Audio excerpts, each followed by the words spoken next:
қазақ халқы сонау ғасырлардан бері салт санасына ислам дінін сіңірді. Сондықтан енді мұсылман елміз, ислам мемлекеті деп айтпаймыз, жалпы мұсылман елміз.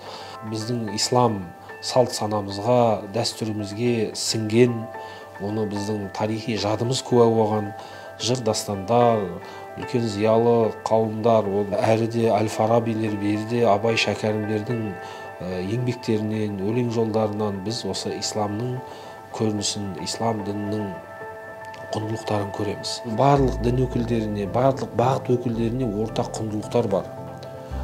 Атап айтар болсақ, бірінші кезекте қоғамның тұрақтылығы қажет. Қандай мәзһаб болмасын, қандай діни топ болмасын, қандай дін болмасын, олар өздерінің діни рәсімдерін өтеу үшін, діни көзқарастарын насихаттау үшін, дінін ұстану үшін олардың барлығына тұрақты, бейбіт қоғам қажет. Сонда ғана олар өзінің дінін ұстана алады. Біздің енді осы дін саласында діндар қауымның бірінші кезекте қара шаңырақ ол Қазақстан мұсылман діни басқармасы, мемлекеттік бағдарламалар болсын, Қазақстан мұсылман діни басқармасы барлығының бірінші кезекте мүддесі, мақсаты қоғамның тұрақтылығы. Тұрақты қоғамда ғана прогрессивті даму орын алады.